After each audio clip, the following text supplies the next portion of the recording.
आज बात करेंगे ट्रैवल वैक्सीन्स के बारे में। अगर आप घूमने फिरने के शौकीन हैं या फिर आप यूट्यूब व्लॉगर हैं, एक जगह से दूसरी जगह पे आप ट्रैवल करना आपके लिए कॉमन है, बहुत रूटीनली फ्रिक्वेंटली आप करते हो, आपका बिज़नेस ऐसा है जो आपको देश विदेश में इधर उधर घूमने के लिए जाना पड़ता है बिज़नेस डील्स के लिए, या फिर आप वैसे ही घूमने के शौकीन हैं वेकेशन वगैरह पे, तो कई बार कुछ हेल्थ इश्यूज़ की वजह से आपके वेकेशंस की या आपके ट्रैवल प्लान का जो है नुकसान हो जाता है, क्योंकि आपको कुछ हेल्थ इश्यूज़ ऐसे हो जाते हैं जिसकी वजह से आप होटल से बाहर ही नहीं जा पाते हैं, या जहाँ पर आप घूमने गए हैं वहाँ से दूसरी जगह पे जाने में आपको काफ़ी दिक्कत महसूस होती है, खुद के लिए भी और बाकी लोगों का तो ट्रैवल का पूरा मज़ा ही किरकिरा हो जाएगा।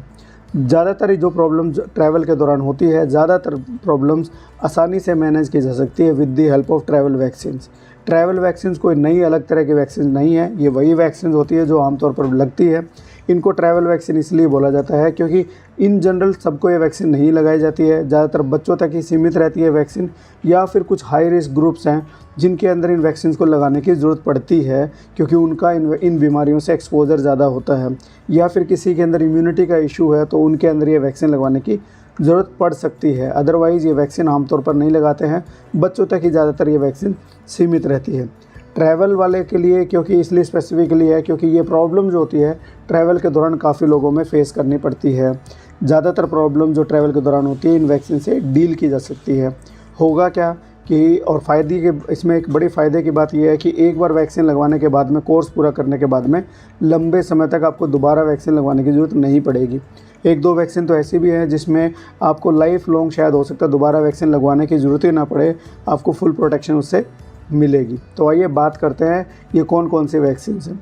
तो जो सबसे पहली वैक्सीन आती है वो आती है हेपेटाइटिस ए की वैक्सीन। हेपेटाइटिस का तो आपको पता ही है कि लीवर पे इसका अटैक होता है और ये प्रॉब्लम जो है आपको लीवर को अफेक्ट करती है। थकान होना, भूख ना लगना, उल्टी लगना, नोज़िया लगना।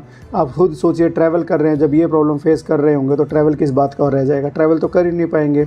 सो हेपेटाइटिस ए की वैक्सीन काफ़ी कारगर है। बेसिकली दो वैक्सीन लगती है इसमें, पहले एक वैक्सीन लगेगी, पहले वैक्सीन से ही आपको एंटीबॉडी डेवलप होना शुरू हो जाती है।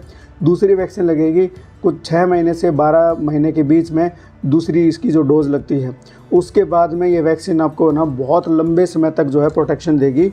आप ये मान के चलिए कि कम से कम 20 से 25 साल तक भी आपको ये प्रोटेक्शन दे सकती है। दूसरी वैक्सीन आती है टाइफाइड की वैक्सीन। टाइफाइड की प्रॉब्लम भी काफ़ी ज़्यादा देखने को मिलती है। ये भी जो है कंटेमिनेटेड वाटर और कंटेमिनेटेड फूड, जैसे कि हेपेटाइटिस फैलता है, ए फैलता है, वैसे ही टाइफाइड का इन्फेक्शन भी फैलता है। और टाइफाइड के लिए एक्चुअली दो तरह की वैक्सीन होती है, एक होती है इंजेक्टेबल, एक होती है ओरल वैक्सीन, जैसे कि ड्रॉप जैसे पिलाते थे। सो जो इंजेक्टेबल होती है उसका तो एक तरह से सिंगल डोज से ही आपको एंटीबॉडी बन जाती है। जो ओरल वैक्सीन होती है उसकी 1 हफ्ते की ड्यूरेशन में ही आपको उसकी 3-4 डोज लेने की ज़रूरत पड़ती है।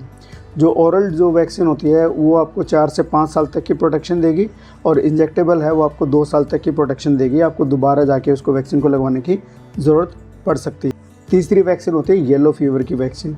येलो फीवर भी एक वायरल इन्फेक्शन होती है। जो आपने डेंगू सुना होगा, वो मच्छर जो होता है उसका एडिस मच्छर होता है। इन्हीं मच्छरों के आसपास की फैमिली का एक और मच्छर होता है जो इसी फैमिली का, लेकिन इंडिया में वो माहौल जो है, इन्वायरमेंट उसको मिल नहीं पाता, तो इंडिया में तो इन्फेक्शन होती नहीं है। लेकिन साउथ अफ्रीकन कंट्रीज़ के अंदर जो ये प्रॉब्लम जो है काफ़ी देखने को मिलती है, और इसके अंदर भी लीवर पे बहुत अफेक्ट पड़ता है। और अगर किसी को हो जाता है तो इसके अंदर मोर्टेलिटी अच्छी खासी है, 30% तक की मोर्टेलिटी रिपोर्ट होती है। अच्छी बात यह है कि इसकी वैक्सीन का एक ही डोज़ लगेगा और एक डोज़ के बाद में एक तरह से लाइफ लॉन्ग इम्यूनिटी आपको इससे मिल जाती है। कुछ केसेस में अगर ज़रूरत पड़ती है तो 10 साल के बाद में आपको एक बार और लगवाने की ज़रूरत पड़ सकती है, क्योंकि जहाँ पर कई बार वीज़ा की ज़रूरत होती है वहाँ पर ये वैक्सीन लगवाई जाती है, तो वहाँ पर इसका 10 साल का ड्यूरेशन माना जाता है कि लास्ट टाइम जब आपने वैक्सीन लगवाई होगी तो आपको जो है 10 साल तक का आपको ये प्रोटेक्शन रहेगा। तो येलो फीवर का भी आपको वैक्सीन लगवाना चाहिए अगर आप फ्रिक्वेंटली विज़िट करने वाले हैं। चौथी जो प्रॉब्लम है उसके लिए वैक्सीन नहीं होती है, उसके लिए मेडिकेशंस होती है। वो होती है मलेरिया के लिए। मलेरिया भी सुनने में लगता है कि यार चल क्या मलेरिया, लेकिन मलेरिया अपने आप में इतने ज़्यादा लोगों को मारता है हर साल, सोचोगे तो आपको हैरानी होगी। बहुत लोगों की मौत होती है मलेरिया की वजह से। सो मलेरिया का वैक्सीन तो नहीं है अभी तक, कारगर वैक्सीन नहीं है अभी तक, लेकिन मलेरिया की जो दवाइयाँ होती है उन्हीं को प्रोफाइलेक्सिस के तौर पे लिया जाता है।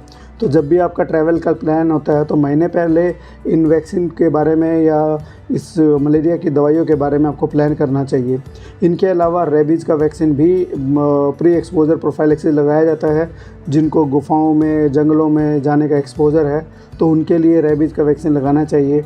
या दूसरे कंट्री से हमारे कंट्री में, इंडिया में आते हैं लोग तो यहाँ पे स्ट्रे डॉग्स का काफ़ी होता है, तो कई बार उसकी वजह से भी रेबीज़ का एक्सपोजर हो सकता है। तो उस सिचुएशन में रेबीज़ का भी प्री एक्सपोजर प्रोफाइलैक्सिस आता है। क्या होता है, कैसे लगता है, ये तो आप जाकर वीडियोस देख सकते हैं। हमारे चैनल पे बहुत सारे वीडियोस हैं रेबीज़ के, वो देख सकते हैं। ये तो है मेन वैक्सीन जो आपको प्रोफाइलैक्सिस के लिए देखी जाती है।